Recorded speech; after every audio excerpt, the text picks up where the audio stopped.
Hi there, Let's Talk Sports fans. Thanks for tuning in.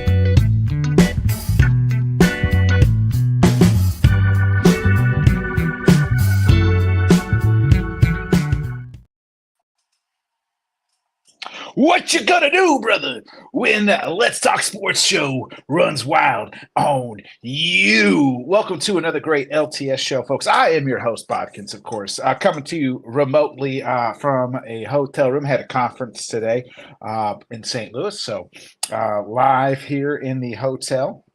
But didn't want to miss our Wrestlemania preview. We know we previewed some of it with Jim on Monday, but tonight we are going to talk about this Diggs to the Texans situation, obviously, because that's big news. And we'll talk a little bit of other things, but for the most part, we're going to be Wrestlemania centric tonight. At the back end, we will list off our 10 greatest wrestlers of all time. So will the Hulkamania make appearance on my list? Probably so, but what you gonna do when my guy Samuel runs wild on you? Let me talk to you since you're getting me all jacked up. Oh man, it's wonderful. I'm getting antsy. I'm getting excited. WrestleMania approaches. The Guardians beat the Twins. I mean, what a day. I'm taking these off now because I can't see anything. It's an exciting day. We got 2 days of it. Maybe do we need 2 days? I don't know, but by God, we're going to have some matches. Let's watch them. It's wrestling. It's time, guys. It's time. Yeah, I personally, Sam, like to get on the vitamins and watch wrestling. It's one of my favorite things to do on the vitamins. I don't know why. I just enjoy it more, I think. Yeah. No, hey, everybody, it's your thing. Do what you want to do. Who am I to judge? Oh, hey, I think Taker's in waiting for you to introduce him down there. Oh, I can't see who's waiting. So okay, Scott is waiting. He's got shades on. I'm pretty sure I can hear rolling in the background. Oh, so he's a badass Taker. Yeah, he's the badass. American badass Undertaker. So he can talk. Yeah. Yeah. Give it up for our own Hall of Famer, good gambler, Scott Coe, baby. Yeah, he's riding the heater. The number is 21. I'll hold. Oh, this isn't just. I'm sorry. I thought this was a casino again. I'm sorry. Scott, you been killing it gambling wise on the baseball. What are we looking at as tonight or maybe even tomorrow? Well, baseball is the last game going on now. I had the Guardians, as I told Sam earlier. I bet on the Guardians to win. They came through. I bet on Seton Hall. They just won by a bucket at the end. So there's two right there, parlay right there. In terms of tomorrow, I would look at the Braves with Spencer Strider going. They look like a good bet. And if the Dodgers run team total is 4.5, I would go over it. Every game they've gone over 4.5 runs. I want to say, I don't remember who they're playing, but they're not playing anybody good. So I think, oh no, you know who they're playing? They're at the Cubs. Oh, Cubby Wubbies. Dodgers. Yeah. If that wind is blowing out, there's no chance that game does not go under the run total. It'll go over. So watch the wind direction to see where that's going. It's been blowing in, though, here recently. My theory early in the season, any game under like 40 to 45 degrees, you almost have to go under because the ball just does not fly as well as it should. Yeah, but if you're playing on the West Coast, then it's a different story, obviously. But watch out though, because Kyle Hendricks did not look good in his first start. And the Dodgers lineup is hot. Speaking of hot, let's go ahead and get into it, boys. The Texans. Thank you, Nick. Oh, I'm sorry. Make the Texans. The Texans make the big move for Diggs. They trade, pretty much a bag of balls, Scott. Next year's second round pick. Then they come out and they say, hey, it's a 1-year deal for the most part. We'll give you a little extra money, wash away the rest of the contract. What's your thoughts on Stephon Diggs to the Houston Texans? So this strikes me as now the Texans are going for it this coming year. By saying that to Diggs, you're basically saying, okay, We got a taste of it last year. We're really going to go for it now. Kansas City is dealing with the stuff. I don't know if we're going to get to it next, but they're dealing with something with their stud wide receiver right now. So there's a little bit of turmoil going on in Kansas City. If they don't have him, it's going to be a lot of problems for Kansas City. And Cincinnati, Joe Burrow. I mean, we know how much you love Burrow, Nick. So, but he's coming back off an injury, and who knows how he's going to start the season. Yeah. So, he may have some rust he's got to knock off. So, I just think the Texans look at the AFC and said, if we can get one stud piece, we could be in really good shape to at least get to the AFC title game. I'm not saying go to the Super Bowl. Yeah, title. So. Sam, it's your division. The Texans now have Diggs. Nico Collins came on, had his best year, and then don't forget Tank Dell. Right. This is a team to be reckoned with for the next few years. I mean, they don't got to pay C.J. Stroud for another 2 years, maybe 3.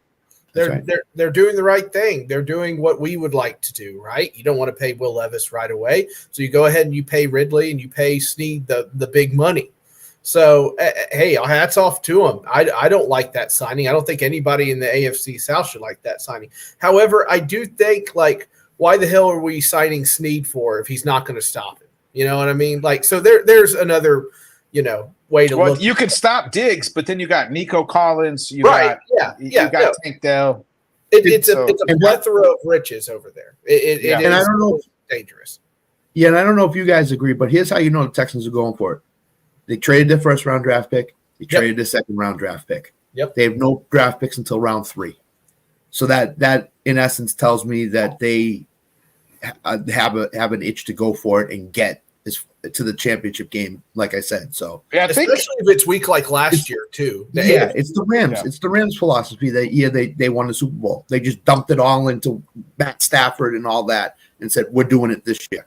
And I think they added 7 new defensive players or something like that, and then they added a new running back. And they'll draft one. They'll draft one too. Yeah, they added who was the running back that they added? They added a runner. Oh, Joe Mixon. Joe Mixon. Yeah, they got Mixon. And they can pay all these guys right now because Stroud's on that rookie deal. What I like about it too is you get Diggs for 1 year, so that's 2 things it does for me. A, is he a locker room cancer like everybody seems to think he is? 2, does he have anything left in the tank? Because we saw the second half of the season, he was nowhere to be found.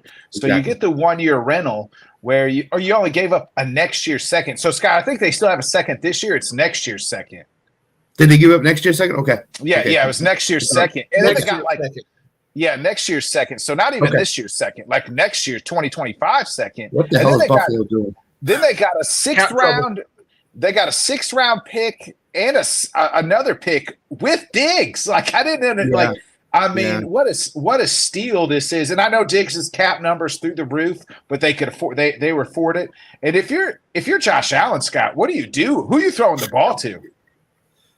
If you're a betting person, all of Josh Allen's rushing props go over. Kincaid, bet Kincaid over too on whatever you can on him too. I think. The other thing you were talking about is it's exactly the opposite for them, right? Like they did with the Rams, right? The Bills signed a bunch of guys and they swung for the fences, and it didn't help. So now they're in cap trouble. For all those people that say the cap doesn't exist, it does. Oh, it does. Yeah, oh yeah. It'll come out and get you. Look at my team last year. So you have to. Now they have to offload. So you're looking at 2 separate teams. One's doing the same thing, but going to probably hit with more talent. And the Bills already shot their shot. So they got to dump it. Here's the worst kept secret in the draft this year. The Buffalo Bills go wide receiver in round 1. It's the worst kept secret. That's where they go. They got to. Yeah, they have to. I read a trade down. Yeah, I mean, it's possible to do that too. It's possible. Yeah, it's possible because they're going to need some help. They're going to need some. They need a little bit of everything. They did get Lyle Collins today, he's kind of floated around the last few years, but to secure up that offensive line. But they have their wide receivers are Curtis Samuel, Khalil Shakir, and there's another, and somebody else like. They just signed somebody too. Gone is Curtis three of his top 4 wide receivers gone out the door. Yeah. Gabe Davis, Yeah. Stephon Diggs, and I forget who the other one was, but out of the room. So now you got about 100. You got about 200 and something targets that you have to account for if you're Josh Allen. Josh Allen's got to be saying, "Oh my God." If I'm Buffalo, I'm running 2 tight ends personnel, right? You're going to run. Sorry, bud. Sorry, Rev. Sorry, bud. I'm going to run 2 tight ends with Knox and Kincaid. I'm going to run Cook, and then that's how our personnel. We're going to have to go to more power, and hopefully they can get somebody in the draft. But the Texans, Sam. I mean, if I'm in your division, they look like the team that could go on a run. Now the Bills said, "Hey, we're going to trade you. We'll trade you any team not named the Chiefs." That came out today. They weren't going to trade them to the Chiefs, and the Chiefs are probably still the Chiefs, I think, even though Scott alluded to it. Rashid Rice in a little bit of trouble, Sam, with the law. Who knows if he'll be around? So what's your take here? I totally think that talking to some guys, they had the sports radio on today, and somebody brought up an excellent point. It was Blaine Bishop, the Titans' old safety, and everybody's like, "This Stephon Diggs or whatnot," and he kind of put it to rest. He goes, "At the end of the day, you line your soldiers up, they line their soldiers up, and you go to war. You just want more points when the clock hits 0." And I think that's 100% what you got to do. I think this is one of those games like when Peyton was here, right? It's Colts week, and it gets a lot more serious. You study harder, you practice harder. I think that's what it's going to be for Houston. You got to be ready. Bring your lunch pail because we're going to work. Snead's going to shut down Diggs. We got 2 other problems to handle, maybe 4. Do you guys see any way it's not Texans, Titans top 2 in that division? I still think the Jags. I think T-Law can bounce back. If he can bounce back, and I'm not writing off the Colts. The Colts were just a play or 2 away from making the playoffs last year with Gardner Minshew. I know, and Anthony Richardson's he's going to stay healthy. That's the whole question. I mean, let me ask you, that's the bottom line. With the Diggs trade and with who knows what happens with Rashid Rice, Scott, have the Texans surpassed the Chiefs to you? Oh, that's a hard one. I'd say no right now, but see me in August. I think if this Rashid Rice situation plays out to the point, the Texans gave Buffalo a massage therapist in the deal, so we're all set. It wasn't even their trade. It wasn't even like I think they have another second. Yeah. It's another trader up there. Yeah, let's see how this Rashid Rice situation plays out. If he gets in legal trouble and he's on the commission's exempt list, or he's not there to start the season, I don't know what the Chiefs are going to do for wide receivers. They're really going to be in. They'll win a division for sure. I believe. I don't think they're going to lose it, but when you look at the whole AFC, it's going to be a lot of problems. You got the Titans, Texans, Dolphins, Jets, Browns. I mean, it's littered with teams that they could easily. I am so nervous. It being who knows what about the Chargers too? With Harbaugh, I mean, Harbaugh always wins, so we don't know what's going on with them. Do you guys think we're walking into another weak year in the AFC, or do you think people have boned up enough? You know what I mean? I don't know. It'll be interesting, right? Because if you look around, I look at the AFC. To me, it's wide open. The Bills are taking a step back.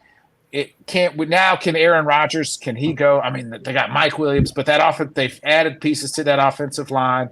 But I mean, we haven't seen Bob Saleh coach him up. You know what I mean? So I don't know how good of a coach he is. They always last year it seemed like it's because we don't have Aaron, but but they're not that. You know what I mean? Like you should still win some more games than what you did.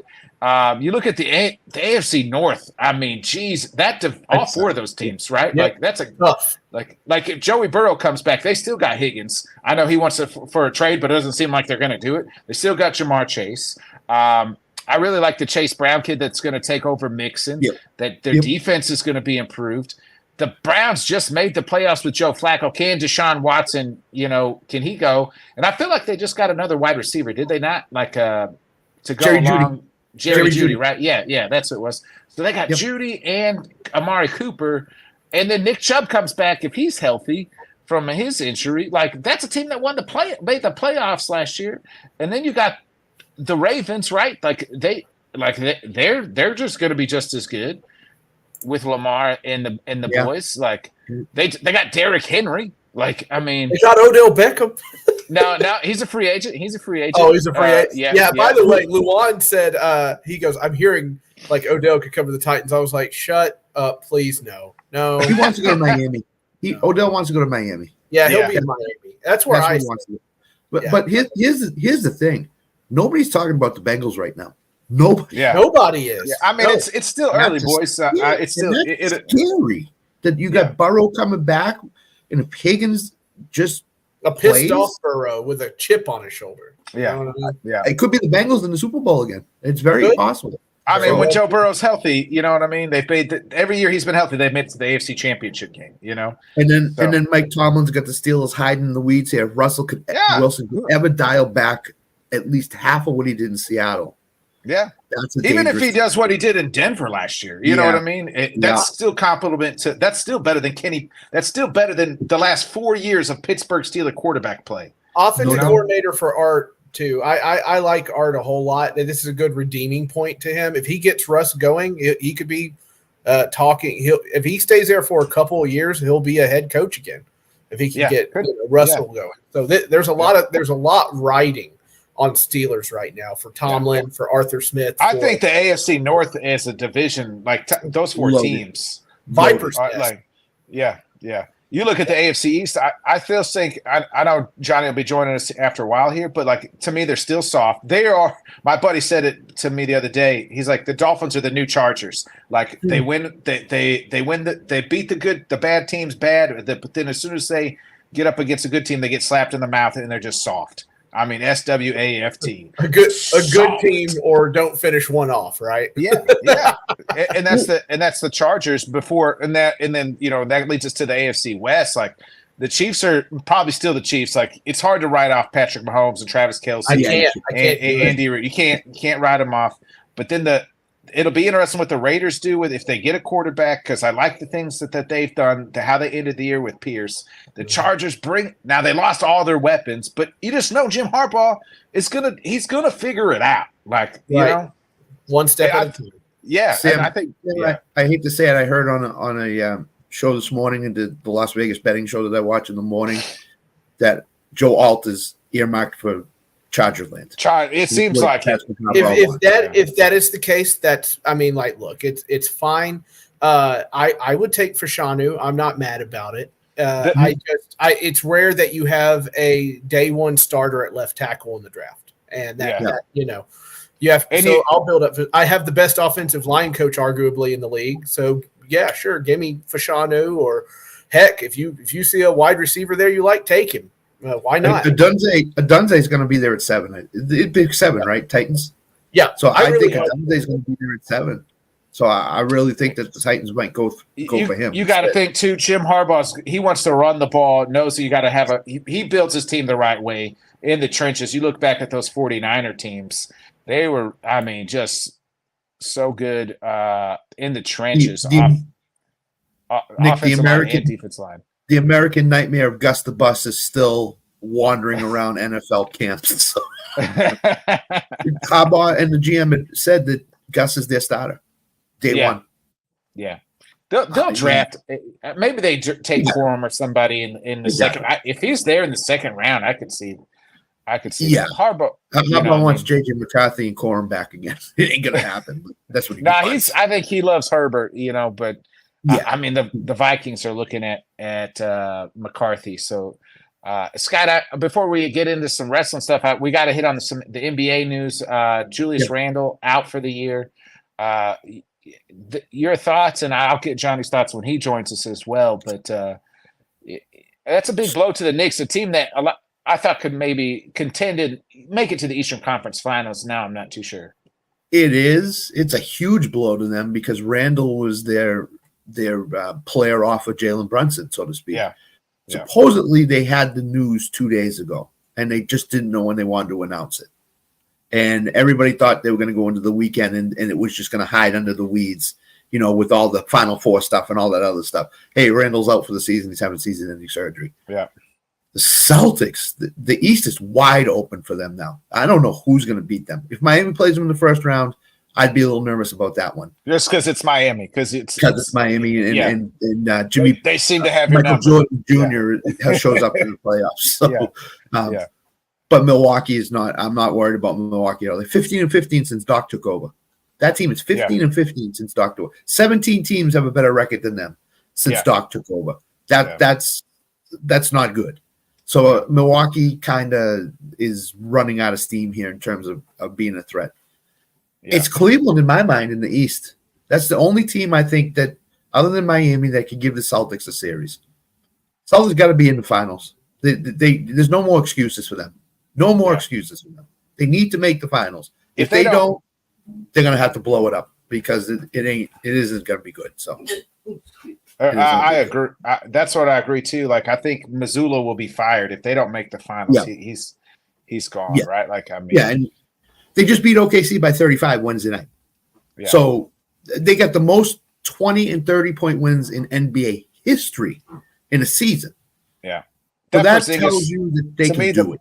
The Porzingis trade and then even though you lost Marcus Smart, you brought in Drew Holiday and that actually he's a better player. Like I like Marcus Smart Stephen, but you needed a true point guard, and Drew Holiday is exactly that.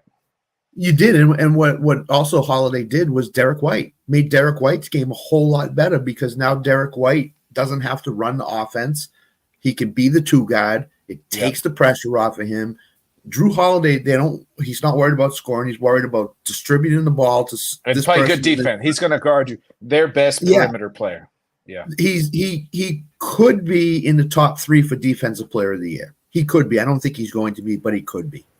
That's number 1. Number 2. If Jaylen Brown could ever get rid of the ghosts that are his playoff past, then I think the Celtics are in great shape to get to the finals. Now, after that, all bets are off because if they play Denver, Nikola Jokic is obviously going to be the MVP again. He's unguardable by the Celtics. Nobody can guard him. Porzingis can't guard him. Nobody can. Yeah. So, there's nobody really in the league, right? Maybe Victor Wembanyama did a good job against them. You know what I mean? Like, there's nobody in the league that can. He's just a different dude, and that's all you can say. No, and the team I would watch, and I'm not trying to, but Indiana is if they get into the 8th, playoff, then I don't know where they are. They're 6th seed right now. 6th seed right now. If they stay in there, they could give some teams a lot of problems because of the way they play basketball. But in the playoffs, as we know, it's a lot of defense, a lot of half-court stuff. And I don't think Indiana can excel. So they got to get the right matchup in the playoffs. If they play Milwaukee in the first round, they're beating Milwaukee. I don't think so, Scott. I don't think it's a disappointment if the Celtics don't win the ship. I just think they have to get there. They got to get there. No, I agree. They got to get there. If anything less than getting to the finals, NBA finals, is a huge disappointment. As you said, Missoula will get fired the day after the season ends, I think. So yeah. I want to get your you guys' both opinions real quick before we switch to some wrestling, just on the men and women's Final Four. Obviously, yes, I beat the Twins. Thank you. Obviously, I'm super excited for tomorrow night. Nervous. It's UConn, Iowa, Scott. Oh, boy. I mean, this is a. I think the women's. I'm more obviously. Just more amped for the women's, even both games. I think. And then the men's side though, it just looks like it's UConn and Purdue just seem like they're on this collision course to meet on Monday night. Yeah, it's been that way since the opening day of the NCAA basketball season. It seems like Purdue, UConn have been the teams that everybody said were going to be there, and everybody was right. It's no surprise that those two are in the Final Four. I am stoked for the women's games. I can't wait for UConn Iowa tomorrow. It's going to be fascinating to see what Gino does to try to stop Caitlin Clark. I don't think you can stop her, but I think if you hold her in somewhere in the mid-20s point wise, I think you got a better shot at beating them. I think you just to beat Iowa. Go Wolfpack on both the men's and the women's. Yeah. I'm all for the Wolfpack. So any Tennessee Vols basketball fan will not root for the Wolfpack no matter what. Because you remember Pat Summitt had beef with the UConn women's coach at one time. I don't know if Gino. But that got smoothed over, I think, as there was a big misunderstanding. And if anybody remembers, Tennessee and UConn were it in women's basketball in the 90s. They were it. 90s, early 2000s, really. You know what I mean? Till South Carolina started getting going and Baylor a little bit. Yep, and LSU and Baylor when Mulkey was at Baylor, they were pretty good too. So I think UConn's going to do anything they can to slow down Caitlin Clark. But I think the one thing that Iowa does really well is get her open. To me, I say let Caitlin score 50. We're not going to let the Kate Martins. Yeah. We're not going to let Stolke. We're not going to let Gabby Marshall. We're not going to let these other girls beat us. That's what happened to LSU. They said two of them girls, they averaged like against top 25 teams. They doubled their average against LSU. So to me, like Caitlin's going to get hers, right? Like that's how I viewed it when like Jordan's always going to get his, Kobe's always going to get his. We're not going to let anybody else. Like don't let the others beat us. Let the start like if she's open, she's going to shoot it. She make it. But we're not going to let everybody else beat us because that's where where they win. But here's the one thing I know about Gino. He's got to be the smartest coach in the world.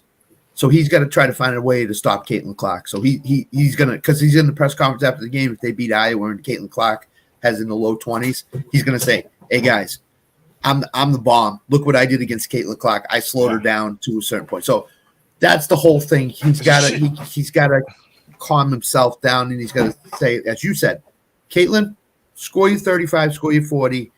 Kate Martin, Stokey, you're not beating us. No way. Yeah. What do you make? She's got a little chip on her shoulder because she wanted to go to UConn. Was like, I loved UConn, wanted to play for Gino. Never sent me an offer. Well, suck it now, Gino.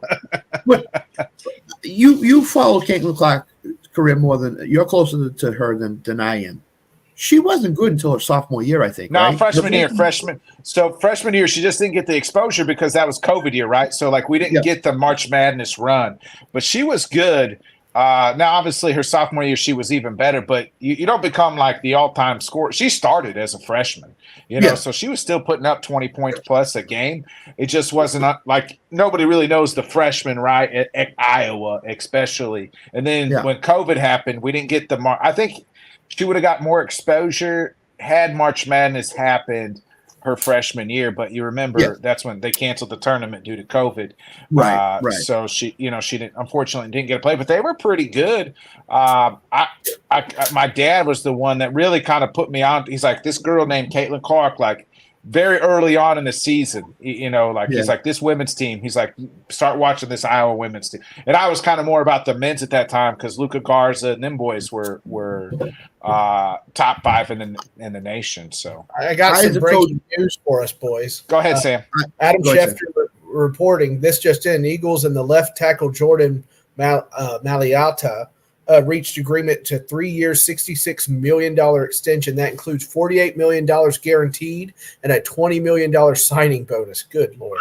You had to do it, though. You had to do it. Deal goes through to Philadelphia through the 2028 season. That's an average of $22 million per year. Yeah, they Lane Johnson's getting up there in age. They got to kind of rebuild that team. So the offensive line a little bit.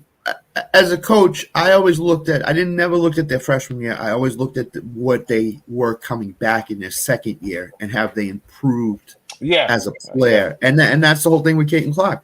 She was good as a freshman, but she got really good as a sophomore and junior and senior. So do you give NC State men and women any chance? Because the women are obviously playing South Carolina, and then the men are playing UConn. Do you give them? I would give the NC State men more of a chance because I think South Carolina women they're just a wagon. They really are. I mean, you could say the same thing about UConn men. Yeah, right. You could. Tennessee almost beat them in the SEC tournament, the women, and they allowed that open 3-pointer. That would have cost South Carolina big time, I think, in terms of the SEC championship game or NCAA tournament game. I just think that NC State men just have that thing going. like the '83 Wolfpack. They just Well, have it going right now. I Go ahead.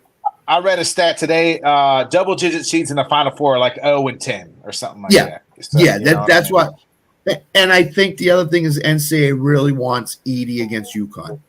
So I think you're going to see some strange calls down the stretch if it's a close game that favors Purdue and not NC State. So I think that's why I think both will get knocked out in the Final Four. But I think NC State men have a better shot at making it to the championship game than the women do. Yeah, I agree with that. Sam, let me ask you. Go ahead. We'll just kind of go around the table. Give me your title predictions here. Who's winning, men and women? Okay. Let's see. You don't want the Final Four. You want the who's in the big dance, right? Who's in the big dance, and then you can go ahead. We'll make our predictions. Give us who's going to make the big dance, and then we'll go. We'll pick the winner. I really want NC State, but I just don't see it. I can't do it. It's going to be for the men. It's going to be UConn and Purdue, and I would really like Purdue to win it. I just think that would be very fun, not only for my in-laws, just for Edie and everything they've done to get there. All the calls not called against him. No, kidding, kinda kidding. Can you remind me who's in the Final Four for the women's UConn? Right, you got UConn versus Iowa, South Carolina, NC State. I want to say Iowa. I agree with Scott. I don't think South Carolina is going to be there. You mean there? He's got South Carolina that's going to be there. I guess South Carolina is there. Yeah. No, I said he asked me which NC State team would be. The women. I'm sorry. I said the men over the I think Iowa and South Carolina will go. I can't bet against Caitlin Clark. That woman is a monster. She is terrific. I mean, I've watched that footage of her nailing that shot, and the LSU player just right by her was just like, "What am I supposed to do?" Like that's like the old Jordan Shrug, right? Like you know what I mean? Yeah. I covered her. She did. She played good defense against her, and it just for Bill Murray from Meatballs, right? It just doesn't matter. Yeah. Kale, I hate to tell you, the Sycamores lost tonight to Seton Hall. Oh, I'm sorry. Yeah, unfortunately, I was rooting for them. I was rooting for them too. You're lucky my in-laws aren't here to hear that, Kale. They jump all in chat. It would be really bad. They be crazy up there. There's not a lot to do, so this is all they have. Okay. So my prediction is UConn Purdue men in the final. UConn wins. Iowa South Carolina in the women's final, and Iowa wins because I think Caitlin Clark's got a chip on her shoulder. I think Dawn Staley did not do herself. Remember, Iowa was the last team to beat them last year. You know what I mean? Was the last team to beat them. I don't think Dawn Staley did any favors by not praising Caitlin Clark when she had the chance to, and she basically demeaned her and stuff. And I think Caitlin Clark is the type of player that has that in the back of her head and said, "Okay, coach, you don't think I'm good? Watch this." I think she learned so much from last year as far as like, I don't have to. I need to make sure my teammates are involved. I can't just go up there and start chucking up. Now she's gonna shoot it from the logo and she's just gonna do 2 or 3 of those. But she also has done a lot better job addition to her teammates. I think it's gonna be Iowa, South Carolina in the women's. I want to say Iowa. I feel like I got to say Iowa. And in the men's, I'm with you, Scott. I think UConn. I'm a root for NC State on both sides. Yep. Yeah, me too. But let's go Wolfpack. Wolfpack is back, baby. Boo! They said something mean about Summit. Boo! Boo them. Yeah. I just think on the radio. To Alan's comment, I just think the NCAA has wanted Purdue UConn all along, and that's been the talk. And he's got UConn, NC State. We all want NC State in the final. There's no doubt about it. I do too. Yeah. But I just think that Purdue is just gonna get some strange calls. Is it NC State versus Purdue? Yep, NC State versus Purdue, UConn versus Alabama. I was thinking it was backwards. I think NC State could beat Purdue. Man, that RJ DJ versus Zach Edey, that's going to be a battle of big men. I think I posted in our chat. I said somebody, and I saw it on Facebook, so I'm not going to steal it. But I'll steal it. But a Zebo, right? He's a Zach Randolph. That's kind of who he reminds you of. Yeah.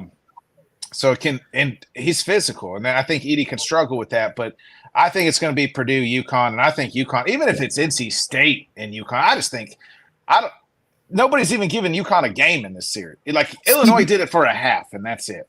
CBS does not want NC State and UConn. That game will be over in the first 10 minutes. I think.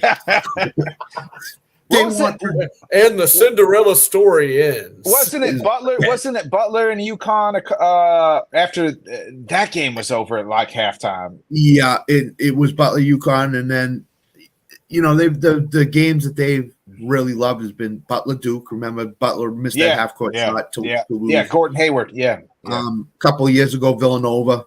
Hit a North Carolina. Yeah.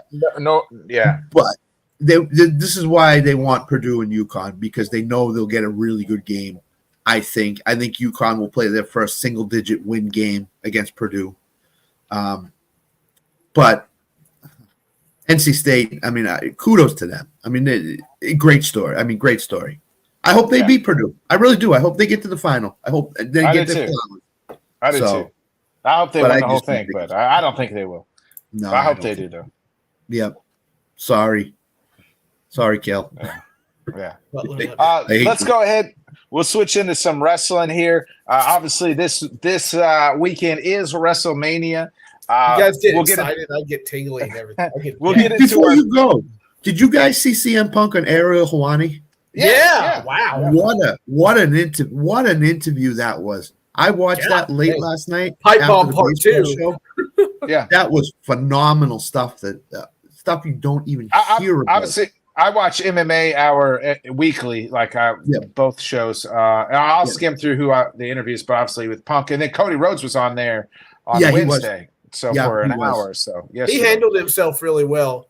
For the part where he's like, hey, I don't agree with Punk. I like the guy. Like he made it very clear that he has no problems with Punk whatsoever. Yeah. But he thinks you shouldn't say these things about Nick Khan and stuff like it was well done on his part. By Tony Khan. And it's just two different perspectives, right? Like obviously Cody's going to have a great relationship with Tony Khan. He's going to have he's going to have a great relationship with the Bucks and Omega because they built that company. Then you got all those guys, those are his friends. So it's different perspectives. Those guys may not like CM Punk because of who he is and what he does. And CM Punk's going to have a different version of how things are run than how Cody thinks they're going to run. Enjoyed both those interviews, and both of them were good. Though Scott, you're exactly right. Punk laid out some things. Obviously can't talk about certain things, but he did give kudos a lot to AEW. Like said some things where but also gave them a lot of their props. Yeah, he didn't bury them, which was a great thing. He could have. He won. Yeah. Oh, absolutely. He was leaning toward it. That was I kind of felt like he alludes to that. I still have a lot of friends there. And I want them to get paid, he said. So yeah. I'm gonna back away from saying something. I remember how excited he was to see Jade Cargill when they were getting ready for the Royal Rumble. And there was something under his breath about being hey, it's great to see you got out of there, or something along those lines. Me too. There was like a look of I know, man, so yikes. Let's get into the WrestleMania, and then just a couple. What's your guys' Sam? I'll start with you. What's your biggest match? Not outside of the main events. Okay. But let's go night one. I don't know if you know the list or not, but I'll get it. Alan sent it to me. Thank you, Alan. Night one, and then what's your? We'll kind of go night one, and then we'll go to night two on. Okay. You said no main events, yeah. Yeah, no main events, because I'm going to ask you how you would book each main event. Okay. I'm ready for Jay and Jimmy Uso. You can go back in the past to listen to podcasts where they said we really want to wrestle each other, and when we do, we want to put on a mother effing show.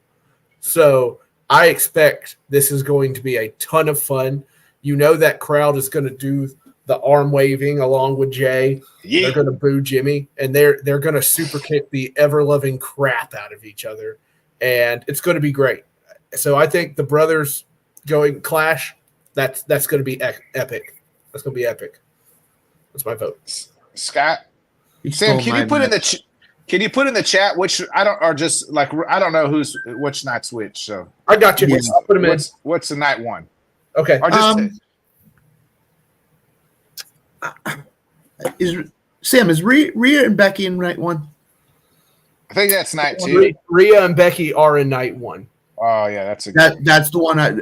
What they've done last 2 weeks on Raw has been phenomenal in terms of promos and all that other stuff, and then the polar pots and everything else. I think that's going to be an absolute war. I really do. I think that Rhea does really respect Becky Lynch and what she's done in the business, and I think Becky Lynch has an insane amount of respect for what Rhea has done for the title over the last year. So I think this is a match of who's going to win and who's going to respect the other much, much more at the end. And I actually think you possibly could see a handshake or a hug or something at the end of the match because of that, how much respect they have for each other. Because I personally think the Judgment Day is basically almost over. Yeah, that's the way I think it looks like that's the way it's going. So I think they're going to position Rhea as a face going forward because the crowd's into her big time. Yeah. So I think they're going to position Rhea as a face, and I think Becky's going to be the number 2 face on Raw.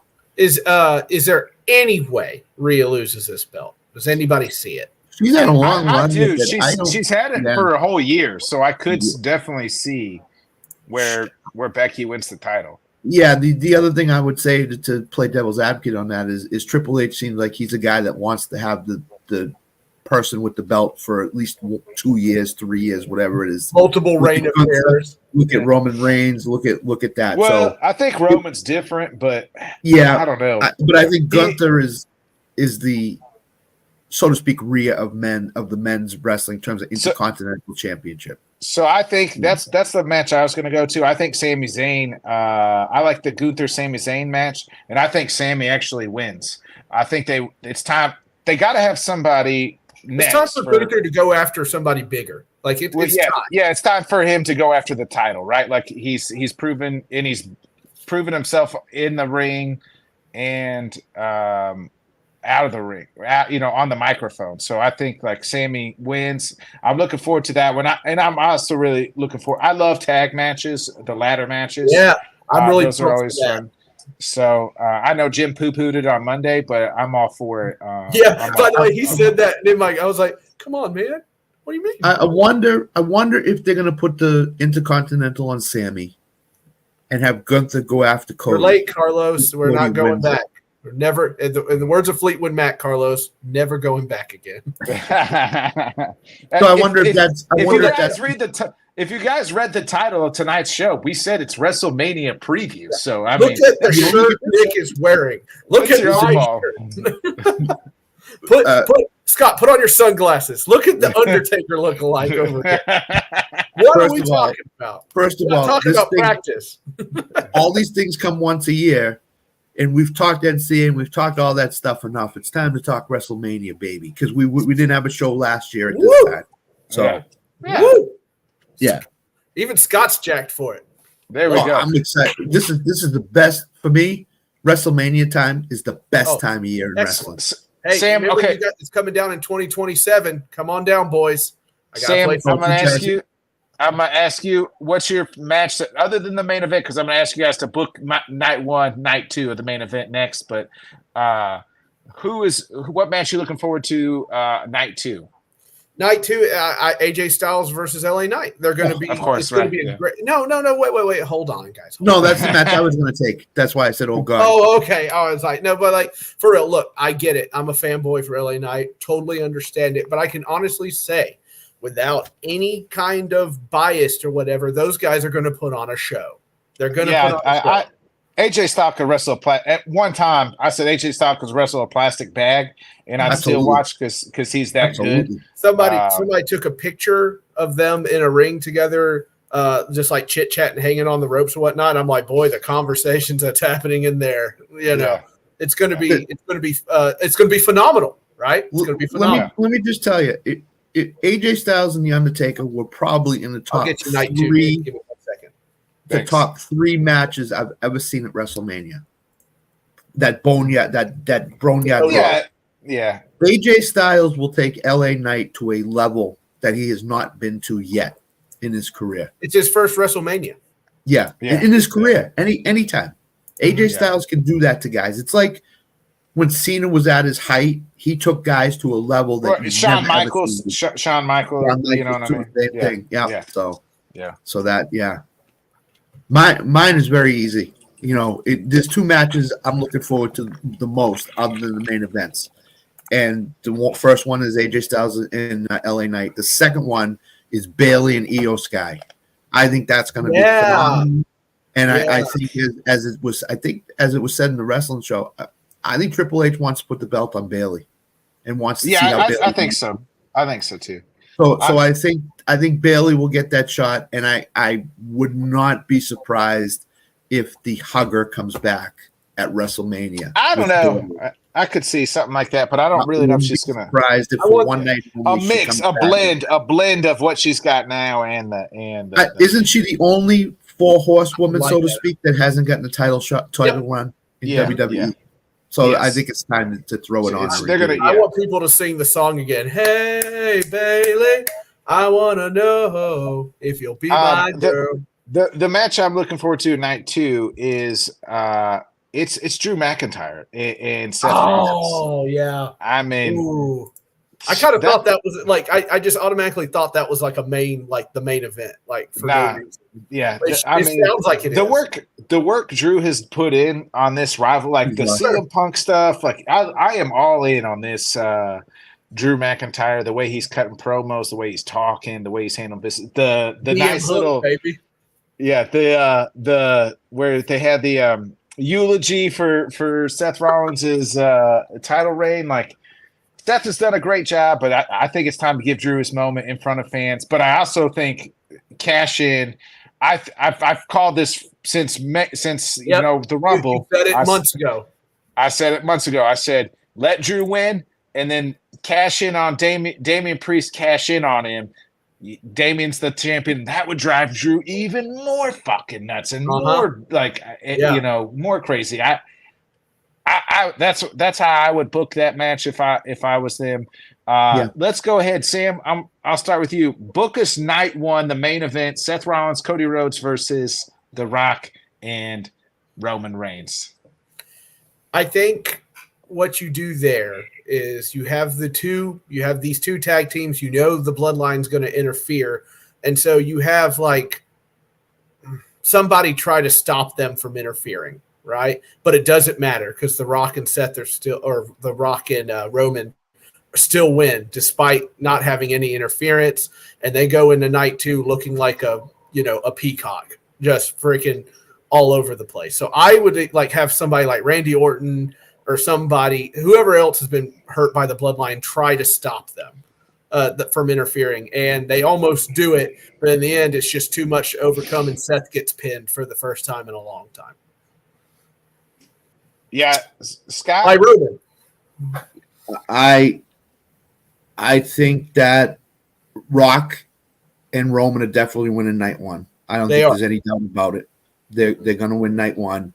Mm-hmm. I think if there's any interference on the Seth Cody side, it's John Cena. Oh, that's right. Yeah. And I think the trailer a couple of weeks ago is a real giveaway as to what is going to happen. Who interferes night 1 and night 2? Yes. So I think they're saving the bigger star for night 2, which means that John Cena is going to try to interfere. He's not going to screw Cody and Seth. And I agree with Sam. I think there's just been a lot of talk from Roman about how Seth's my little brother. Mm-hmm. I think Roman pins Seth. And I think that's how we get to night 2 is Rock and Roman win. You get the photograph. I think it's going to be a bloody match. I think it's going to, it's going to be an insanely violent match, I think, because there's a lot of stuff going on with that right now. I just think that in the end, I think that, of course, Rock and Roman's going to win because that'll set up night 2 perfectly for what Triple H wants to happen. So that's what I think. My problem, so I've gone back and forth on this. Like, part of me is like, hey, they're going to lose, and then the cards are more stacked against. Right. It's more glorious when they win in night 2 against Cody, right? Against Cody, right? But then I'm like, we keep thinking night 2, The Rock's going to screw Roman. Like they're going to find out. So, but then I started thinking they have built Cody into this megastar and this superhero, right? Like the guy that's supposed to lead the company next. You can't make him look weak in that title match. You can't have The Rock cost Roman the championship, because that'll make Cody look weak. But what you can do is have The Rock cost Roman the match where he could have had the whole bloodline rules. Yeah. And then he's got to go one-on-one, no bloodline. Remember, because that's how Cody lost last year, was the bloodline interfered. So the swerve is The Rock kind of does something. Maybe he doesn't totally screw Roman over, but like gets pinned or something bad happens. Cody pins The Rock because the older superstar is always supposed to put over the younger guy. The Rock is about business. Somehow The Rock messes up and he gets pinned by Cody Rhodes. That starts the beef between Roman and Rock. Then you get the one-on-one match between Roman versus Cody, no bloodline, and then unfortunately, I want Roman to win just because just being the heel that I am. But I know what's going to happen how they want it to happen. They want Cody to be the new guy. So then you have Cody pin Roman, no interference. You can't make Cody look weak at this point in time because you built him up. And you remember when The Rock cost Cena, and then it made The Miz look real weak. They can't run that back, especially with a guy they built up so high in Cody Rhodes. It's very possible. It's very possible. That's how I started. The wheels started turning. It was like they can't make him look weak. They can't have The Rock screw over. Maybe afterwards. Maybe if they do win night 1, and then afterwards, something happens, and then The Rock and Roman get into it or something like after that or something. Who knows? But see, the two guys they can't make Cody look weak at all. The two guys they need to make look really good, Cody and Rock, because I think that this new I don't think you have to make The Rock look good, because everybody will always remember he's The Rock. I don't think you have to make Roman look really good either. But keep this in mind. Right after, and I read it all day today. Right after WrestleMania, Rock is gone to make a movie. Yeah. So I think they're gonna send Rock out as a babyface, so that when he returns, he's going to challenge Roman Reigns right away when he returns. Yeah. He's going to say, you made us lose. You made us look bad. I'm challenging you to a match, whether it be at SummerSlam or wherever it may be when he returns, or Royal Rumble or Survivor Series. I don't know. But I don't think they want Rock going out as a heel. I think they want him going out as a babyface. And I think Rock wants that too. So I agree with you. They can't make Cody look anything less than he is right now, because that'll be bad. So, yeah, they can't. To me, they can't make him look weak. They got to make Cody look strong, and then make everybody else. I agree that. Was it dinner time for Sam? I agree on the you want to make The Rock kind of turn face, because if they're going to do him and Roman next year, but I know he's supposed to do a movie, but I mean, the guy's a billionaire. It ain't like they ain't got private jets. He can't make one appearance somewhere on SmackDown. What if you do something fun though? Like Roman's beaten, he's walking out, and The Rock pulls up. He's like, "Hey man, let's go make some movies or something." He just gets in the car. But here's the thing: I think you'll know on what's going to happen on night 1 based on if Stone Cold comes out. If Stone Cold does not come out on night 1, I think Rock and Reigns win. And then I always find it funny that we always get wrapped up in who could appear, and then nobody does, and then people are pissed off. I'm like, yeah. I just have this feeling it's 25-year anniversary of Rock versus Austin, first one, and it was in Philadelphia too. Oh, so I just have this feeling that Austin is appearing at some point, some way. If because there's no Vince anymore. Like the bloodline will try to interfere. You know what I mean?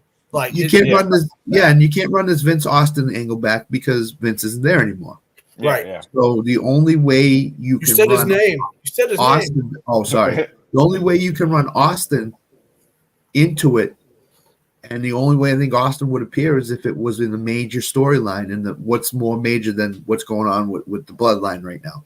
So I think that's what happens. Boys, we said it Monday. If that glass breaks, Nick and I are going to be live right there. But to that, I always say this: Austin only really appears at Manias when they're in Texas.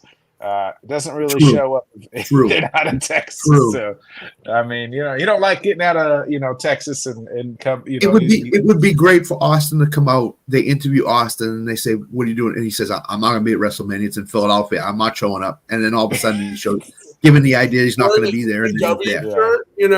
This is like walking down. Because I'm sure he's at WrestleMania week doing autograph signings or something. Mm-hmm. Like usually, I don't know. No, I wouldn't say, because then they would try to connect the dots, right? Like, no, that's he's true. going to show up. Well, he's in town, so he must be showing up. So. Yeah, make the pop. Everything you just do it quietly. It'll be interesting what they do. I think this is. So I do want to say this. A lot of people, mainly Jim and a couple other people, hated on Cody losing last year, I'm kind of like what Ariel said today. Actually, I was all about Roman winning last year because it was a surprise. I was like, it's something we all thought Cody was winning. It was like a foregone conclusion. Roman wins. We're all surprised. And the way they've built it up this year, I wouldn't take that. I love it. I love it. The build-up wouldn't be as big right now. Right. If Had Cody was won the last champion year, and Roman was the challenger. It would not be as big. Or even if he won last year, it wouldn't have been nowhere near what it is now. But the thing that leads me to believe Cody's going to win is because Rock on Pat McAfee, when they were at the University of Colorado, when Dion first home game coached, said that we want the main event to be a changer for the company. Yeah. So he already alluded in September to Cody winning based on what he was saying in terms of we want it as a game changer. We're trying. That's why he didn't appear at last year's WrestleMania and take on Roman, because we needed it to, and we could never get it as a game changer for the fans. Do we get any settled? I'm sorry, Scott. Did you get anything settled between Triple H? I mean, Triple H came out SmackDown a month ago and said, "I want everybody to know who's in charge." Yeah. There's something come into play here with Triple H. I think it's overblown. I really think it's overblown. It's gone years since both of them have been in the ring. So Triple H can't even wrestle. I know Triple H didn't like him when he wrestled with him, but that's they all admit, like, some of them didn't even like each other as person. It was just a couple people like Stone Cold, Triple H, The Rock, even Taker, like trying to get to that number one. Shawn Michaels was the one that said something to The Rock. It wasn't Triple H. So if Rock had any beef, it was with Shawn Michaels. It was not with Triple H. A lot of people have beef with Shawn Michaels. Yes, that's for sure. Let's go ahead and get into it. I mentioned number one spot, so let's go. We'll do our 10 greatest. Coming for that number one spot. 10 favorite wrestlers of your lifetime, or whatever you want to call it. Sam, we'll start with you. Number 10. Number 10, ladies and gentlemen. Number 10, I have one half of one of the best tag teams I've ever seen, Matt Hardy. When he came out, especially during that love triangle between Lita and Edge and everything, it couldn't get much better than that. They were fighting for blood. They were going at each other. I think Edge at one point was just like, "Look, let's just get it out of our system." You like Matt over Jeff? Yeah, I like Matt. Wait, am I confusing the two? Is Jeff cheated on? No, that was Matt. I'm just, because most people are Jeff Hardy fans, not Matt Hardy fans. Mr. Delete. Okay. Yeah. I'm talking about for my childhood. No, I get it. I get it. I just him and Edge and his brother would always do these big fights. It's all subjective. So I mean, I thought my list, you guys were going to question my list, but now I'm already questioning yours, Sam. Yeah, go ahead, Scott. So this, in all transparency, this was a hard list to put together. It was a difficult time with the bottom. I was talking to you guys. I was over here. I was deleting and adding one. The top of the list was very. For me, it was much easier to put together than the bottom half. My number 10 is Daniel Bryan. Ooh, that's a good one. And I just think that Daniel Bryan, for a run of about 12 to 14 months, carried the WWE on his back. Yeah. And, Cena was the champion, Triple H was there, all that other stuff. He was the champion. The storylines were all centered around Daniel Bryan until he got his concussion and had to leave. He is one of the best technical wrestlers that's ever graced a wrestling ring, at least in my life. Too. Yes, and he learned from one of the best in William Regal. And I just think that you see Daniel Bryan now as he's winding down his career. He's wrestling select matches in AEW, and it's against the top stars. And I think that's the way that he should go out against the top stars and not against Daniel Garcia or whoever is a low guy in there. So, Alan, you said you had to go to bed tonight to get some rest. Yeah, go to bed, Alan. So my number 10 is Daniel Bryan, and again, there's going to be guys left off all our lists. It stinks. I hate it. I need a top 25.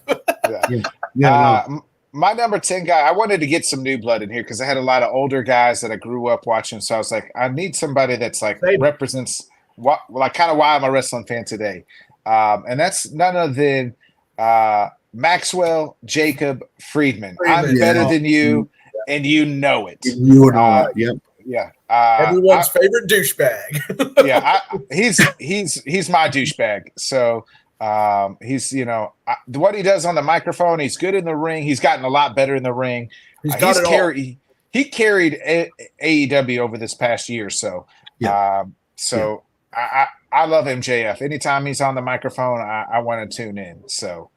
And I think the ratings have gone down since he's been gone, and AEW misses him terribly. He needs to. They need to get him back, even if it's just on the mic. He needs to come back. Yeah.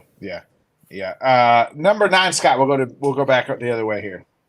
I went with the Macho Man, Randy Savage. Oh yeah. I think early in the WrestleMania days, I think Macho Man had probably the best matches you found on the card. The WrestleMania 3 match against Ricky Steamboat, one of the all-time best ever, I think. Studier of the craft, too. And I think the rivalry he had with Diamond Dallas Page in WCW in 1997 was probably one of the best rivalries to go along with Jericho, Shawn Michaels of that era. And I just think that Macho Man, is criminally underrated. He had some of the best matches that you could ever see. And when Vince some of the best promos, and when Vince told him, "Hey, we're putting you on commentary, you're not wrestling anymore," I think that was a slap in his face. So. Well, then he had the great rivalry though with Jake the Snake. Remember, like that was Jake after the Snake. When Elizabeth and him got married in WWE. I think that when he came behind the curtain and Jake the Snake was there with the snake and stuff like that, and in the ring too, phenomenal. Him and Hogan, one of the better rivalries too. So absolutely.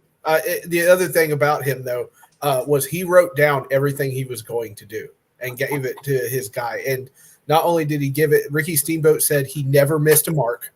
He was always where he was supposed to be. He saved his partner from injuries. He was a all-around great wrestler. The one thing that got Macho Man was his insecurities. A lot of insecurities, and that cost him a lot in his wrestling career. So cocaine, and the relationship with Stephanie. Bad stuff. Sam, you're number 9. Down the walls of Jericho. Let's talk about this guy.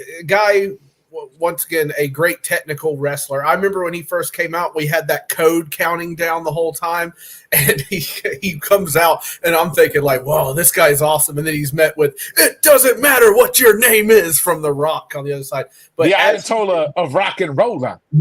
Exactly. So, but like we're talking from the character, and not only that, the character stayed the same, but also evolved all the way through to still even now, early. You look back at his WCW days, and then all the way to now. So we're talking almost 30 years here, right? Like him being on TV this whole time too. He is absolutely terrific. He's very good on the mic and everything. But I mean, like we talk about, you just made the list. I mean, that was genius.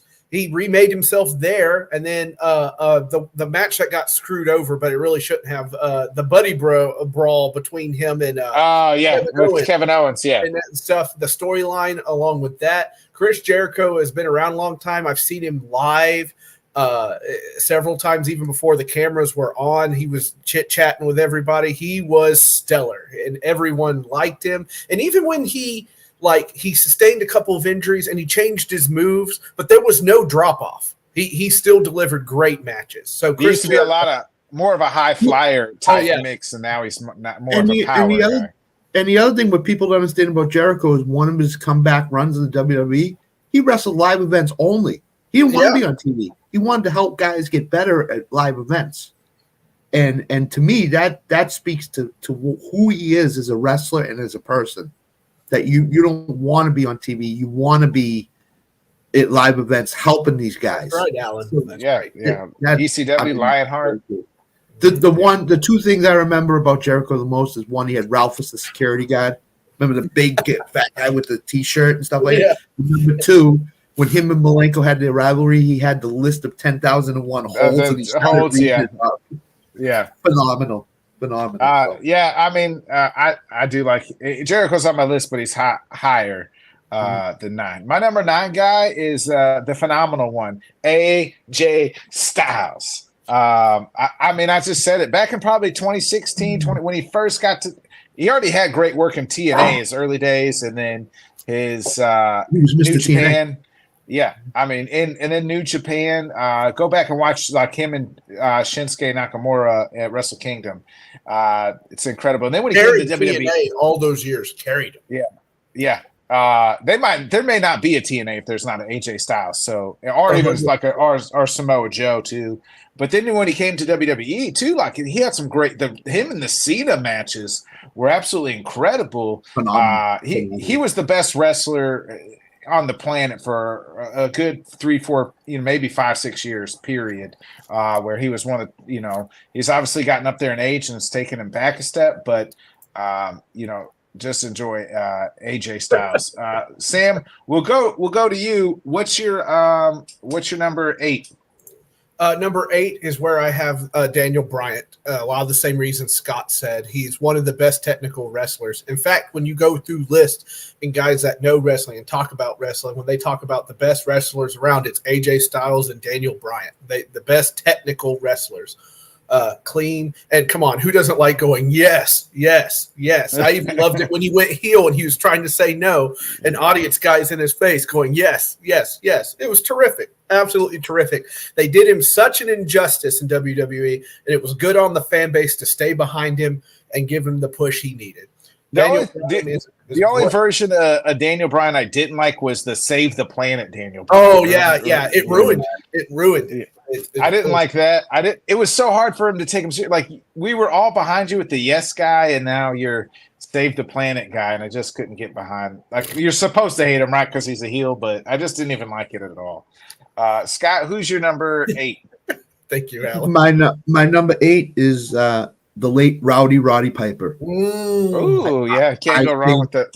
He started the talk shows, didn't he? Didn't he start the talk shows? Piper's Pit. He was the first talk show there was in WWE. His rivalries with Hogan, Adrian Adonis, Paul Orndorff when he became a face were legendary. Jimmy Snuka, phenomenal. The Coconut. Hogan, that was phenomenal. In the early WWE days, around the time that the first WrestleMania happened, Piper and Hogan were the top 2, and it wasn't even close with third. Yeah. So he was the biggest heel in the sport for a long, long time. And then he went to WCW, and he just picked up the ball with Flair and against Hogan and all that other stuff. So Roddy Piper is my number 8. He could be higher on the list. He could be off the list, but I had to include him because of all the stuff that I saw him do early. Yeah. I was so bummed I never got to see that stuff. See, it's like guys like him and Dusty Rhodes that you have to go back on YouTube to see it. You know, Piper was great, and when they did house shows in Madison Square Garden and the old Boston Garden, he was even better than on TV. So, my number 8 guy is none other than the Beast Incarnate, the 1 and 20 and 1, Brock Lesnar. And I know that's sorry, we to didn't talk me. about him anymore. He's in the Vince lawsuit. Yeah, We don't I talk thought I'd get some flack from you guys but to me, he's a legit badass. Just you know what I mean? Like when he first came when he was the next big thing and he had the rivalry with the Undertaker in those days. And then when he went to the UFC and then you built him back up after, it's like he legit is a badass. He was the UFC World Heavyweight Champion. He is one of one, just a different dude. And then when you have Paul Heyman as your advocate and can talk on the microphone because Brock can't cut a promo to save his life. But Amen. Yes, I just enjoyed Brock Lesnar beating the shit out of everybody. So Suplex everybody, Suplex City. Yeah, Suplex City. Yeah, and then at the tail end there, you got Cowboy Brock, and that was funny, Brock, and I enjoyed that. Billy Undertaker, as Vigilante Talks calls him. Yes, like he had some. It was fun. Like he was funny, and you got to see a lot of his personality, other than this just straight fucking ass kicker. Sam, who's your number 7? Oh, we'll go to you, Scott. Hold on, we'll go to Scott. We're going back the other way now. 7 to you, Scott. This may be a little surprising, but my number 7 is Triple H. Oh, that's not surprising. Nah. Well, as low as he is. As low as he is. Oh no, I don't even have him on my list, and that's a guy that just got left off my list just because. Well, there's no room. I think that if Triple H had not had the injuries he had and sustained, he'd still go. I think he would have been more time champion than he was. I think he's already like a 14-time champion, something like that. He would have been the all-time champion. I think Ric Flair would have succeeded the all-time championship to him. I think the work he's doing now with behind the scenes stuff and creative is phenomenal. That's number 1. Number 2, the one match that screams Triple H all over again is the Triple H Stone Cold tag team versus Benoit and Jericho when he tore his quad and he just kept going. He said to Jericho, "Put me in the walls of Jericho. I don't care." Right. That's the Jericho said, "I'm going to get fired," as he did it too. Yeah. I'm going to get fired. Triple H wanted to put everybody over, and when he came back at Madison Square Garden after that torn quad, and that place blew up. Yeah, exploded. Blew up. And the rivalry he had with Stephanie for that short period of time, I just think it was phenomenal. And then the Vince rivalry he had later in his career as it was winding down, that was phenomenal too. So he's another guy that through time, like you know what I mean, like he's evolved. Yeah, evolved, right? Like he was first. Remember, he was like a servant, the Hunter. Yeah, the blue blood in WCW. Yeah. Well, even when he was in WWE, even when he was starting WWE, then first Helmsley. Then he started the DX, right? Then and that evolved into the game, and then you had Evolution, the one thing I always ask myself, or the one thing I always ask, would Stone Cold have been Stone Cold if the hug didn't happen? That was supposed to be Triple H's. Remember, the King of the Ring tournament was supposed to be Triple H's. Yeah. So I wonder if the curtain call, if that never happened, if Stone Cold would have never ever got to the level he got to. My favorite thing from Triple H is when he said him and The Rock had buried their beef, and they'd come out there, and The Rock said, "Shut up, bitch," or whatever, and he goes, "It was so unfair," and you could actually see him kind of laugh and put it up there. And he goes, "But The Rock was wearing glasses, and The Rock smiles with his eyes. And so he gets to sit up there and just say whatever without showing that he's smiling. I've got to sit up there knowing he's just going to say some random bullshit." But Triple H could have a good match with anybody in the company. Oh, yeah. Put anybody in front of him. He's going to have a great match. He make him look good doing it. Shawn Michaels stuff was phenomenal. Oh, yeah. Him and Mick Foley. Foley, you know what I mean? Mick Foley put him on the map. He credits Foley with a lot of his success. So yeah. Gotcha. Sam, who's your number 7? Kurt Angle, ladies and gentlemen. Man, suck. Kurt could be funny. Kurt can put on a hell of a match. There's that great story where Brock Lesnar seriously hurt his head. And that was at Mania when he did the shooting star press. Yeah. And you can see Kurt Angle getting him through that match. It's unbelievable. But Kurt was so good. that he could still make him look good, even though he's going through this injury. He made a lot of guys look good. And I mean, like, come on, anybody else get as soon as he put somebody in the ankle lock and they're in the middle of the ring and he drag them back, he was, and he could be a heel, he could be a baby face. He was a versatile guy, and he did great things in the ring, and he would do it with a broken neck. Just absolutely with a broken freaking neck. That's right. Freaking neck. And then like he had the hair thing when he was doing the hair thing. I mean, just phenomenal stuff by him. And it's fun to watch his podcast too. To watch him tell some more stories and whatnot. My favorite moment with him though, when he came out in the truck and sprayed milk after Stone Cold sprayed beer the other week. Terrific. But he not only was a Olympic gold medal wrestler, Kurt Angle is a great professional wrestler as well. Not shocking at all. Yeah, my number 7 is the guy you guys already named, and that's the Ayatollah of rock and roller. Raw is Jericho. You just made the list. So, no, I love it. He's great.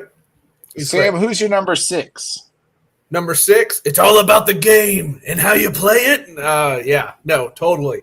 Triple H. You guys have already covered most of it or whatnot. He is terrific. He puts people over. But I mean, that theme song to me was always like, oh crap. Anytime he came out, you knew it was going to be big. And I remember at WrestleMania when Motorhead was out there. And that's who sings the song. Yeah. And I was just getting jacked the whole time. I am the control. There's no way you can stop me. Terrific. My parents drove my parents crazy. Just it's all about the game and how you play it.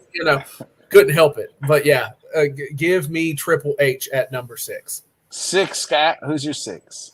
Alan said he was going to go to bed. He ain't going to bed. So Alan's Stone Cold number 6, Alan. God, you get dumber and dumber every comment.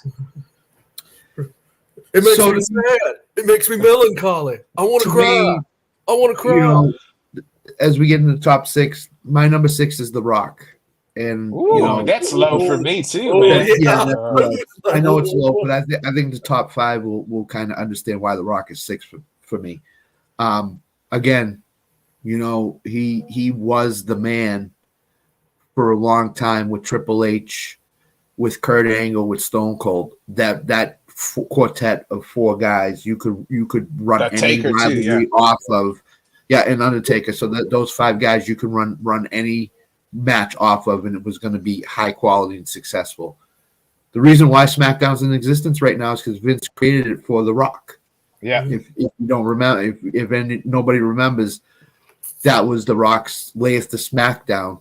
Yep. On your candy ass. So that's why SmackDown is in existence right now, because of The Rock. So Vince created a show, and then what Ari Emanuel did for him was give him his name back and tell him it's all his. It's trademarked and everything else, and gave him everything back. So now he can go on as The Rock on movies and in wrestling. So not many people have that in their careers. So number 6 is The Rock, and to me, that I agree that's kind of low, but the top 5 will kind of understand why The Rock is 6 for me. Yeah, I mean it's all subjective. My number 6 is none other than What You Gonna Do, Brother, when Hulkamania runs wild on you. It's just Hogan. Whether it's I was always a red and orange guy, or red and yellow guy. I mean, Hulkamania. The leg drop, baby. The real American. And then he obviously transitioned to Hollywood Hogan and the NWO. But I mean, really, to me, there is no like WWE right without Hulk Hogan. So no, there isn't. You know what I mean? Like he might have been a real piece of shit in real life, and you know what I mean if you hear all the stories. But by God, even in wrestling, he was kind of a piece of shit. So he wanted to book things the way he wanted to book them. Yeah. His egos got the best of him at times, but. I mean, there is no WWF or WWE without Hulk Hogan. So nope, sure isn't. That's for sure. So I got Hogan at 6. Scott, we'll go to you. Who's number 5? It's Hogan, and Hogan said that for years in the WWE he wrestled 320 times in a year. Yeah, there were times on the weekends where he was wrestling in Florida in the afternoon and then in New York or Boston at night. And that he was Vince's baby. He was the man for years and years that everybody had to gear up and try to step up to. And there were many guys that tried to do it, and Hogan squashed all of them. That's why he was this champion for as long as he was. But he wrestled in a 5-year span. He said he wrestled almost 1,600 times in 5 years. Yeah. That's a lot of matches. And that's why he broke down as much as he did later in his career, because of all those matches he had. But he said he would do it all over again. He said the one thing he would take away, the leg drop. He said that killed his legs. His knee is just absolutely. His knee, yeah. Yeah. I remember the X-ray, like the patella is almost like off of it. Like it is. Ugh. If anybody wants to put Hogan at 1 or 2, I would not. So, and I was giving Alan shit about Stone Cold at 6, but I mean, it's all, like I said, subjective, and you can put it how you want either way. Yeah. Sam, who's your number 5? Number 5. Woo! Here he comes. Na, da, da, da. Even when he was an old dude wrestling out there. And yeah, maybe now as I'm an older individual, Triple H carried him, and and maybe Shawn Michaels carried him, but nothing got my blood pumping when he got those hand slaps going just right across the chest over, and everybody goes, woo, and he's just walking across the ring and whatnot. And just I even liked it when he was the general manager of Raw. I thought it was terrific. Ric Flair, the Nature Boy, I really wish he'd stop trying to die in the ring, and he was fun to watch. You can watch old press of him, the blood and that blonde hair, just an absolute menace. I actually went back a couple weeks ago, and somebody had the YouTube videos of him and Dusty Rhodes. Like, it was a feud for like 5 freaking years. Kept going and going, and it would get crazier and crazier. But yeah, give me the Nature Boy at number 5, please. Yeah, my number 5 is the limousine riding, jet flying, Rolex wearing. Somebody hold these gator boots down, Mr. Ric Flair, the Nature Boy. I feel bad. I have him way up on the list. No, there's nothing wrong with that. He's a legend. There's nothing wrong with that. Yeah, Again, he's a 16-time champion with a tear in his eye. Sam, we'll go to you. Who's your number 4? My 4. Now, this will be controversial. This is where I have AJ Styles, and I have AJ Styles here because I think you and I have talked about this. He might be the best wrestler of our generation. He very well might be, because of all the stuff he's done. And if you look at his accomplishments across the board, the way he has helped people, the way he has helped train people, the way he has put people over. And there are very few matches you can look at AJ Styles and say, oh, that kind of stunk. You won't find many, if there is any. But AJ Styles is definitely up there. When you go back, and like, you can find these all on YouTube. He is just terrific. And I'm happy for him. So I put him at number 4. Scott? My number 4 is Kurt Angle. I think he was the best wrestler for a span of about 3 to 5 years in all of wrestling. I think one night he could be the comedic Kurt Angle. The next night he could be, I'm going to tear the head off your shoulders, Kurt Angle. Yep. The range he had in the WWE was phenomenal. The only thing that stopped him was his addictions to painkiller. Well, I mean, it was his broken freaking neck is what stopped him. Broken freaking neck too. That thing. I mean, that's how he got addicted to painkillers. You can't, you know what I mean? You're wrestling on broken necks and bad backs and this. Yeah, if anybody asked me, Brock Lesnar was made by Kurt Angle. Mm-hmm. That WrestleMania match that they had together, Kurt Angle made him a superstar and took him to the next level. Yes. And to me, Brock Lesnar, as Nick has already alluded to, he's one of the top, at least 15 wrestlers in all of wrestling. Yeah. If not in the top 5. So Kurt Angle's my number 4. And he could be higher too. That's another guy that could be. Yeah, absolutely. Yeah. My number 4, it's Sting. Are you in the rafters? Are you just looking down on people? I just think, to me, just the black and white Sting, the Joker Sting, all the variations of Sting, like he made that gimmick go forever and a day. He did. He Um, did. so I had to put Sting. Sting is number 4. Scott, we'll go to you. Who is your number 3? It's Stone Cold. Um, Hell yeah! The reason why he's not 1 or 2 is the longevity he had in WWE. It was not long, if you think about it. It was basically It was just a rocket ship. Yeah, it was a rocket it was just ship. the double turn with him and Bret Hart when that happened. That had never happened before in wrestling, and they both pulled it off like you couldn't believe. Yep. Stone Cold was the man for WWE. He was the cash cow for WWE. Yes. Jim Ross on his podcast said when he was on the road in live shows, every wrestler went to Jim Ross and said, "Put me with Stone Cold on the road," because they knew the money was coming in there. And that's all you ever could ask for in wrestling is when the money comes in, who's making it, who's on top, and it was always Stone Cold. It was nobody else. So to me, that gives him a leg up with other wrestlers. So You're number 3, Scott. I mean, Sam. Number 3, finally, The Rock has come back to the top 3. that's the final boss to you. The Rock, man. I mean, what else there to say? The Rock, the Brahma Bull, the most electrifying man in sports entertainment. So shut up, bitch. Like, come on. This guy, amazing. He went on to movies, and even if the movie sucked, you were there to see The Rock anyway, because that Mummy 2 movie sucked, and the stunk. But this guy has really made a career off of this persona, and then he goes in these movies, and he does a good job in a lot of them. I just love the guy, and when having been in the building, there are a few guys that you walk in the building, they come out, and you're like, oh yeah, that's exciting, that's cool stuff. But like him walking into that arena, that's a totally different energy in that entire building, and everyone feels it. Everyone, The Rock, man. One of the to me, there's only two big pops, and that's The Rock and Stone Cold, right? Like those, when their music hits, it's the loudest pop you'll ever hear in wrestling. You got me thinking about the glass breaking, and I'm My number 3 on any given day, I could probably shift around just out of preference of my favorites. But my number 3 is none other than Cactus Jack, Dude Love, Mankind. It's Mick Foley.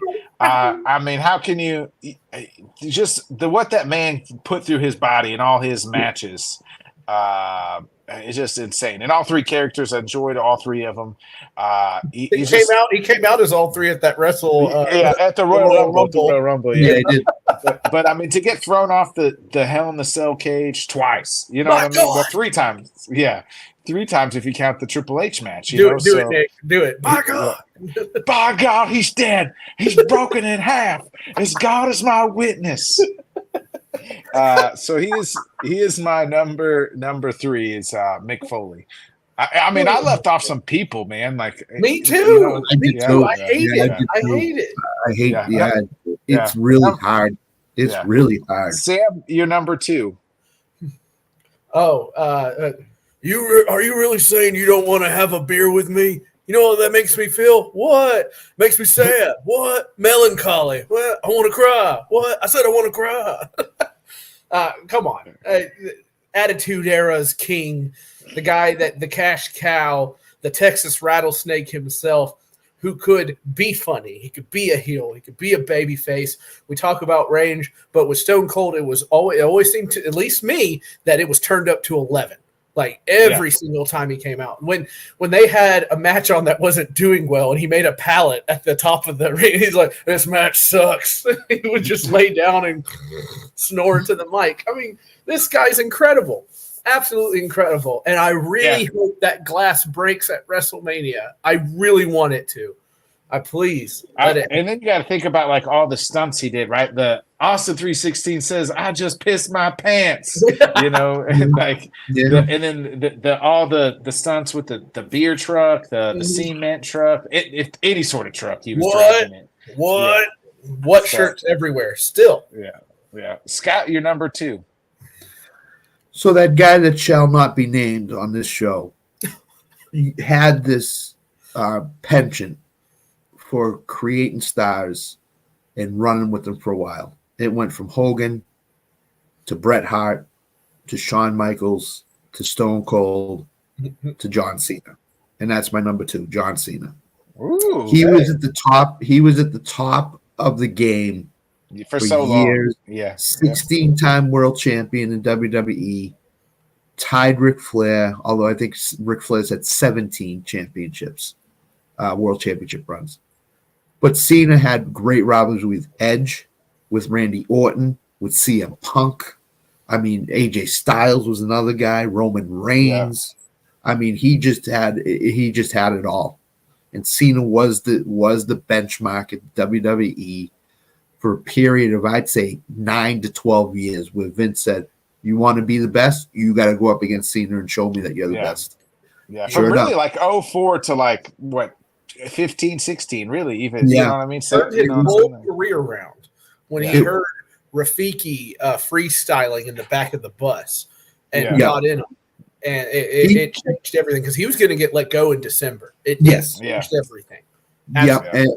And I think his change from heel to babyface was subtle in all the marks, and then all of a sudden it just exploded. And when he became babyface, he became even more and more of a really good wrestler. And he's not number 2 because he's from Massachusetts, because that's side point. But the 16-time world championships. Yeah, and tell you all you need to know. And like the Lamper 3, right? Like the Make-A-Wish, like he's always doing Make-A-Wish stuff. So exactly. My number 2 guy would probably take this list, turn that son bitch sideways, and shove it straight up your candy ass. And that's The Rock. He's my number 2. He's my number 2. I even love this work that he's doing. This work that he has put on with this bloodline. Look at me now, boy, Mama Rhodes. You know, and she's promos, so slapping him from the audience, right? She's so good. The promos that he's been cutting on his Instagram. I mean, I absolutely love it. The Rock is number 2 for me. He makes everyone better too. That's the thing. Like I said, the other thing is, remember the heel, the Hollywood Rock? He didn't swear. He didn't do any of that stuff. He's now taking on another persona in his career, and it's phenomenal. He's done phenomenal work. I love the Rock concerts. I love it all. But if you wanted to tell me Rock was number 1, I would be like, he probably is. This ain't sing along with the Rock. As you said about Cena, the work he does outside of wrestling is just as passionate as it's inside. So, I watched a lot of his Twitter stuff where he goes to families, he gives them $50,000, he gives them money, gives them houses. Yeah, it's phenomenal. Yeah, he's got a place in my mind forever. In terms of wrestling. That line alone, like I would never. The off is a direction you can fuck. Like I've been I'm just waiting for the day I can tell that to somebody. Right here, Dick. Just mid argument. I might pull that on my wife the next time we argue. We're just like, off is a direction that you can fuck. So yeah, I'm all in too, Carlos. Sam, we'll go to you. Who's your number 1 wrestler? Oh man, like I said, this list. So many I wanted to keep here, but there's only one in my mind. Right? He didn't need the belt. The persona was everything. There's only the Undertaker could do that. Only the Undertaker could do that. Yeah, I'm okay phenomenal with that. Backstage.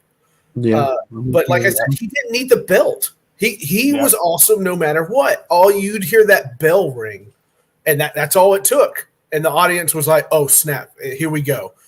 And then do it, Sam, when he wears a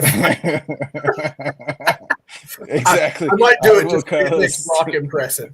But I mean, we're talking about a guy that did it for so long. That was in the tail end of the golden age, and continued all the way through, changed personas, and then went back, and it was like nothing ever happened. Him magically appearing on stage, which is so silly now because he obviously crawled out from under the stage. But you're like, how did he do that?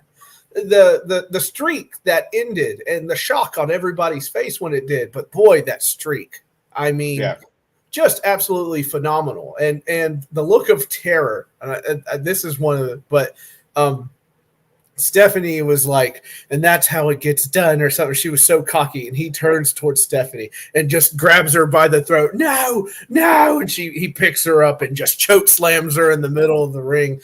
And the Undertaker, he had to reinvent himself too with the American Badass. You know what I mean? He said it best himself on his channel on YouTube is really good, but he said it best himself. He goes, "Dead man didn't talk, right?" So he like, I had to switch something. It's the Attitude Era. Everybody was, talking smack, And then of course he said, if you say what again, you sleep with your sister. The Undertaker. I mean, I think the name says it for itself. I'll do it for like Teddy Long, the Undertaker. One-on-one player with the Undertaker. Scott, JBL every time. So listen, Undertaker's great. Alan's Eddie Guerrero, phenomenal. He was a great wrestler. Yeah. Viva la raza. My number one is a guy that carried territories for 15 to 20 years, and that's Ric Flair. Oh, I mean, it was him and Hogan as to who the number one wrestler was for years. But people seem to forget Ric Flair went to Mexico, Japan. He went to all the territories, wrestled. He was down in Florida. His rivalries with Terry Funk, Dusty Rhodes, a bunch of those guys, and then Hogan when he was in the NWO, they were phenomenal. The reason Ric Flair loved wrestling so much was because of Dusty Rhodes, and he wanted to call himself Ricky Rhodes at one time, Dusty's little brother, and he drove. Basically, what he did was, nights he didn't wrestle, he drove Dusty Rhodes to towns to wrestle. Mm-hmm. He was just a wrestling sponge. And if you listen to him today, he's been on Stone Cold's podcast. He's had his own podcast. He's been on all these talk shows and stuff like that. He's phenomenal. He transcends wrestling. He really does. To a degree, yeah, absolutely. To a degree. And the guy almost died. We almost lost him like 8-9 years ago with all that he was going through with his health. So, Ric Flair's my number one. He's better than anybody else, I think, in all of wrestling. He's wrestled probably close to 40,000 matches in his career. So yeah, you said Dusty, and all I could think about was I've dined with queens and kings. Yeah, odd time. I mean, Dusty Rhodes has some great promos. Yeah, he's not on our list, so shout out to that's definitely. I really wanted to put him here. My number one guy is Stone Cold for me, and that's the bottom line because Stone Cold said so. Yeah. Because Stone Cold's about to whoop a can of whoop ass on, we didn't ever even like the things that he was doing at that time. And there probably is no WWE today without, I mentioned Hogan. Yeah. You could say the same thing for Stone Cold because they were losing, the Monday Night Wars until he kind of came around and really took off. So number one for me, Stone Cold. I'm gonna give out a couple honorable mentions, and if you guys got some, sure. I really wanted Kevin Nash. I was a big Kevin Nash fan. NWO, yeah, the Diesel, Scott Hall, Razor Ramon. We didn't even mention Shawn Michaels. The Heartbreak Kid, and Bret Hart. Like I was never a Bret Hart fan, but I thought for sure one of you guys would have Bret Hart on their list. Yeah, he was close. He was close for me at 10. He was close. I had him close too. I didn't like, people kind of shirk his. Like he's one of the reasons the screw job happened was his bad attitude. Like everybody had a bad attitude. I'm not saying that, but he has a hand to play in that too, and that kind of soured me a little bit. Now he didn't want to do business, right? Exactly. Put Sean over in Montreal. And you have all these guys, The Rock, Undertaker, that would do business for these guys. I mean, for heaven's sakes, the Undertaker let Maven kick him off the side of the ring in the Royal. Like, come on, man. I know a lot of people don't like Shawn Michaels, but it got done, didn't it? Like, come on. Yeah. For me, it's the guys that were on the list: Dusty Rhodes, Shawn Michaels, CM Punk. You could put him on the list. Kevin Nash, Scott Hall, Eddie Guerrero, Rey Mysterio. I mean, guys like that. I mean, just phenomenal wrestlers that you can't just limit it to a top 10. If you do a top 30, you're still going to leave guys off. But it's just tough. It really is tough. It really is. Edge, RVD, Edge is another one. Yeah. The other guy, Randy Orton, on that list too. He's been in. He's gone through generation and generation, and he's, other than the 18 months he missed with his back, he's been on top of his game. Yeah. I'm with you guys. Dusty Rhodes, Heartbreak Kid. I wanted JBL on this list. He was great. I can't stand him. Nobody could stand him, but like, come on, that clothesline from hell. Sweet. Too short of a run. He had too short of a run at the top of the main event. I mean, don't call that a short run, but JBL only had like a 3-year run at the top of the game. He left on his own. He didn't get, and Jericho I didn't put on the list either. He's another guy. But you look at through the 2000s, they needed a good heel, and he was a great. He did. He was, and he did his best work then after he left Ron Simmons. APA. Reinvented himself. Randy Orton. Oh, gosh, he even had RVD on here. Crap. And Kane. I didn't have Kane on there. I really would have liked Kane. Man, I wanted to put them together because I was a huge fan when I was growing up of the Dudley Boys. I thought they were the most fun thing. They would come out and like you'd always see, Bully Ray kind of just walking, and there's Devon right behind him chugging the choo-choo train, and they would have so much fun. And of course, let's not forget Devon, get the tables. That's another guy. That's another guy that's criminally underrated. Bully Ray. Yep. Yeah. Criminally underrated. He's terrific. He's awesome. And then he's on Sirius Radio with David LaGreca. He does a phenomenal job too. Yeah, busted open. I know. I forgot my own mayor in Knox County, Tennessee, Kane. I apologize. Let's go ahead, Sam. Give us your final thoughts before we get up out of here. Guys, the energy talking about wrestling is absolutely phenomenal. Smiles on all of our faces. Only wrestling could do it. But my message is this, right? Always try to savor moments like these. It'll help you through some dark times, right? We just talking about wrestling. You can have a hard week at work or whatever, and it just kind of evaporates off your shoulders. Like, it's better than a shot of whiskey. It's better than smoking a bowl. When you get the endorphins flowing, talking about something you love, that's why we do this. That's why we're on the podcast. Find that little niche that can help you relax. Maybe it is smoking a bowl with your Nick. Scott, any final thoughts? Yeah. So this last week, I've had a lot of success in a couple of areas. All I'm going to say is remember where you came from as a person. Remember where you came from, because where you came from and where you are now are two totally different worlds. So to me, I've gotten a chance to kind of reflect back on where I came from and where I am now, and it's totally different. So just remember that when you come into success in any part of your life, just remember where you came from and remember the people that got you to where you are now, because it's really important. And thank them for what they've done for you. So. Yep. Enjoy the WrestleMania weekend. Excited about it. We'll be back 8:00 Central, 9 Eastern, Monday night. It is Sardine City Monday night for you boys. So at the end of the road. People, I'm just gonna say this. I tried to talk him out of it, and he would have none of it. He's gonna do it. Tune in 8:00 Central for Sardine Milkshake. Pray for your boy. So. It's turning my stomach just looking at it, thinking about it. Listen, just chug a bunch of Pepto-Bismol before you get there. Are we going to have our forgotten producer probably join us to watch this? I bet hopefully so. Just to be spiteful. Spiteful. Of course. All right.